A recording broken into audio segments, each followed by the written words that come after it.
Hello दोस्तों, स्वागत है आपका अपने ही यूट्यूब चैनल किस्से कहानियों की ऑडियो लाइब्रेरी पर। अभी हम सुन रहे हैं मुंशी प्रेमचंद्र द्वारा रचित उपन्यास कायाकल्प का भाग 13। तो चलिए सुनते हैं आज का भाग। राजाओं महाराजाओं को क्रोध आता है तो उनके सामने जाने की हिम्मत नहीं पड़ती। जाने क्या गजब हो जाए, क्या आफत आ जाए। विशाल सिंह किसी को फांसी न दे सकते थे, यहाँ तक कि कानून की रूह से वो किसी को गालियां भी ना दे सकते थे। कानून उनके लिए भी था, वह भी सरकार की प्रजा थे, किंतु नौकरी तो छीन सकते थे, जुर्माना तो कर सकते थे। इतना अख्तियार क्या थोड़ा है। सारी रात गुजर गई पर राजा साहब अपने कमरे से बाहर नहीं निकले। उनकी पलकें तक न झपकी थी। आधी रात तक तो उनकी तलवार हरि सेवक पर खिंची रही। इसी बुढ़े खूसट के कुप्रबंध ने यह सारा तूफान खड़ा किया। उसके बाद तलवार के वार अपने ऊपर होने लगे। मुझे इस उत्सव की जरूरत ही क्या थी। रियासत मुझे मिल ही चुकी थी, टीके तिलक की हिमाकत में क्यों पड़ा। पिछले पहर क्रोध ने फिर पहलू बदला और तलवार की चोटें चक्रधर पर पड़ने लगी। यह सारी शरारत इसी लौंडे की है। न्याय, धर्म और परोपकार सब बहुत अच्छी बातें हैं, लेकिन हर एक काम के लिए एक अवसर होता है। इसने प्रजा में असंतोष की आग भड़काई। 2-4 दिन आधे ही पेट खाकर रह जाते तो क्या मजदूरों की जान निकल जाती। अपने घर पर ही उन्हें कौन दोनों वक्त पकवान मिलता है। जब 12 मास एक वक्त आधे पेट खाकर रहते हैं तो यहाँ रसद के लिए दंगा कर बैठना साफ बतला रहा है कि यह दूसरों का मंत्र था। बाप तो तलवे सहलाता फिरता है और आप परोपकारी बनते फिरते हैं। 5 साल तक चक्की ना पिसवाई तो नाम नहीं। राजभवन में सन्नाटा छाया हुआ था। रोहिणी ने तो जन्माष्टमी के दिन से ही राजा साहब से बोलना चालना छोड़ दिया था।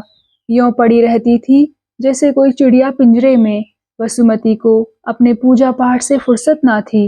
अब उसे राम और कृष्ण दोनों की ही पूजा अर्चना करनी पड़ती थी। केवल राम प्रिया घबराई हुई इधर उधर दौड़ रही थी। कभी चुपके चुपके कोप भवन के द्वार तक जाती, कभी खिड़की से झांकती, पर राजा साहब की त्योरियां देखकर उल्टे पांव लौट आती। डरती थी कि कहीं वह कुछ खा ना लें, कहीं भाग न जाए। निर्बल क्रोध ही तो वैराग्य है। वह इसी चिंता में विकल थी कि मनोरमा आकर सामने खड़ी हो गई। उसकी दोनों आंखें बीर बहुटी हो रही थी, भवें चढ़ी हुई, मानो किसी गुंडे ने सती को छेड़ दिया हो। रामप्रिया ने पूछा, कहाँ थी मनोरमा? मनोरमा बोली, ऊपर ही तो थी। राजा साहब कहाँ हैं? रामप्रिया ने मनोरमा के मुख की ओर तीव्र दृष्टि से देखा। हृदय आंखों में रो रहा था। बोली, क्या करोगी पूछकर? मनोरमा बोली, उनसे कुछ कहना चाहती हूँ। रामप्रिया ने कहा, कहीं उनके सामने जाना मत, कोप भवन में है। मैं तो खुद उनके सामने जाते डरती हूँ। मनोरमा बोली, आप बतला तो दें। रामप्रिया बोली, नहीं, मैं ना बताऊंगी। कौन जानता है इस वक्त उनके हृदय पर क्या बीत रही है। खून का घूंट पी रहे होंगे। सुनती हूँ तुम्हारे गुरुजी की ही यह सारी करामात है। देखने में तो बड़े ही सज्जन मालूम होते हैं, पर हैं एक छटे हुए। मनोरमा तीर की भांति कमरे से निकलकर वसुमती के पास जा पहुंची। वसुमती अभी स्नान करके आई थी और पूजा करने जा रही थी कि मनोरमा को सामने देखकर चौंक पड़ी। मनोरमा ने पूछा, आप जानती हैं राजा साहब कहाँ हैं? वसुमती ने रुखाई से कहा, होंगे जहां उनकी इच्छा होगी। मैं तो पूछने भी ना गई। जैसे राम राधा से वैसे ही राधा राम से। मनोरमा ने कहा, आपको मालूम नहीं? वसुमती बोली, मैं होती कौन हूँ, ना सलाह में ना बात में। बेगानों की तरह घर में पड़ी दिन काट रही हूँ। वह बैठी हुई है, उनसे पूछो, जानती होंगी। मनोरमा रोहिणी के कमरे में आई। वह गांव तकिए लगाए ठस्से से मसनद पर बैठी हुई थी। सामने आईना था, नाइन केश गूंथ रही थी। मनोरमा को देखकर मुस्कुराई, पूछा, कैसे चली? मनोरमा ने कहा, आपको मालूम है राजा साहब इस वक्त कहाँ मिलेंगे? मुझे उनसे कुछ कहना है। रोहिणी बोली, कहीं बैठे अपने नसीबों को रो रहे होंगे। यह मेरी हाय का फल है। कैसा तमाचा पड़ा है कि याद ही करते होंगे। ईश्वर बड़ा न्यायी है। मैंने तो चिंता करनी ही छोड़ दी। जिंदगी रोने के लिए थोड़े ही है। सच पूछो तो इतना सुख मुझे कभी ना था। घर में आग लगे या वज्र गिरे, मेरी बला से। मनोरमा बोली, मुझे सिर्फ इतना बता दीजिए कि वह कहाँ है। रोहिणी बोली, मेरे हृदय में, उसे बाणों से छेद रहे हैं। मनोरमा मनोरमा निराश होकर यहाँ से भी निकली। वह इस राजभवन में पहले ही पहल आई थी। अंदाज से दीवान खाने की तरफ चली। जब रानियों के यहाँ नहीं तो अवश्य दीवान खाने में होंगे। द्वार पर पहुंचकर वह जरा ठिठक गई। झांक कर अंदर देखा, राजा साहब कमरे में टहलते थे और मूछें ऐंठ रहे थे। मनोरमा अंदर चली गई, पछताई कि व्यर्थ रानियों से पूछती फिरी। राजा साहब उसे देखकर चौंक पड़े। कोई दूसरा आदमी होता तो शायद वह उस पर झल्ला पड़ते, निकल जाने को कहते, किंतु मनोरमा के मान प्रदीप्त सौंदर्य ने उन्हें परास्त कर दिया। खौलते हुए पानी ने दहकती हुई आग को शांत कर दिया। उन्होंने पहले उसे एक बार देखा था, तब वह बालिका थी। आज वही बालिका नवयुवती हो गई थी। यह एक रात की भीषण चिंता, दारुण वेदना और दुस्सहताप सृष्टि थी कि राजा साहब के सम्मुख आने पर भी उसे जरा भी भय या संकोच न हुआ। सरोष नेत्रों से ताकती हुई बोली। उसका कंठ आवेश से कांप रहा था। महाराज, मैं आपसे यह पूछने आई हूँ कि प्रभुत्व और पशुता एक ही वस्तु है या उनमें कुछ अंतर है? राजा साहब ने विस्मित होकर कहा, मैंने तुम्हारा आशय नहीं समझा मनोरमा, बात क्या है? तुम्हारी त्योरियां चढ़ी हुई हैं? क्या किसी ने कुछ कहा है या मुझसे नाराज हो? यह भवें क्यों तनी हुई हैं? मनोरमा बोली, मैं आपके सामने फरियाद करने आई हूँ। राजा साहब बोले, क्या तुम्हें किसी ने कटु वचन कहे हैं?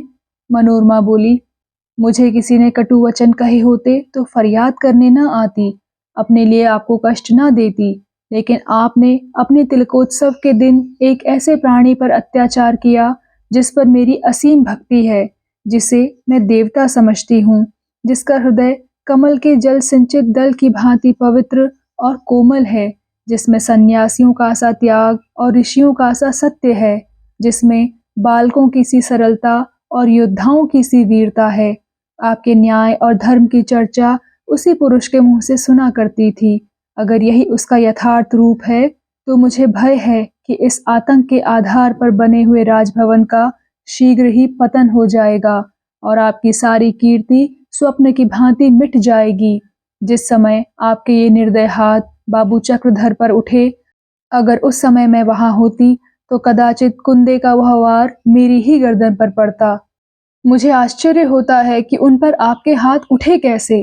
उसी समय से मेरे मन में विचार हो रहा है कि क्या प्रभुत्व और पशुता एक ही वस्तु तो नहीं है।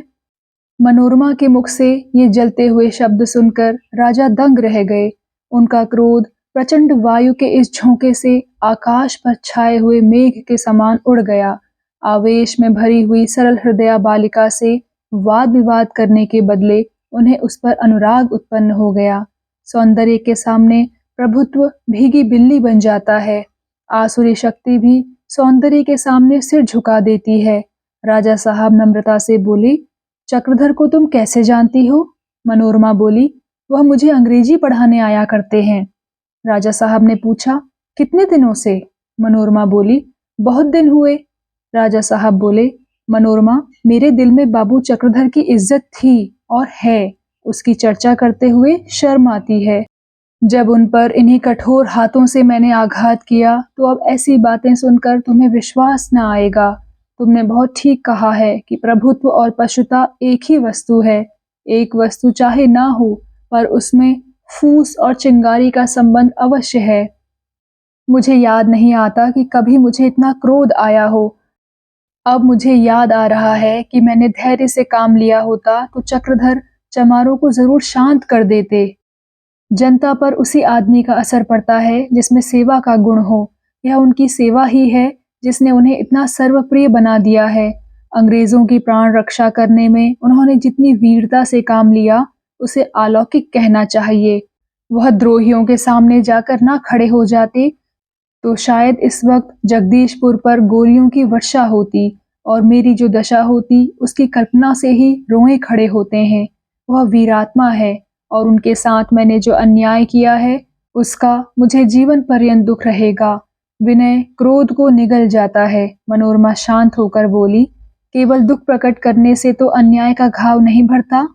राजा साहब बोले, क्या करूं मनोरमा, अगर मेरे वश की बात होती तो मैं इसी क्षण जाता और चक्रधर को अपने कंधे पर बैठा कर लाता, पर अब मेरा अख्तियार नहीं है।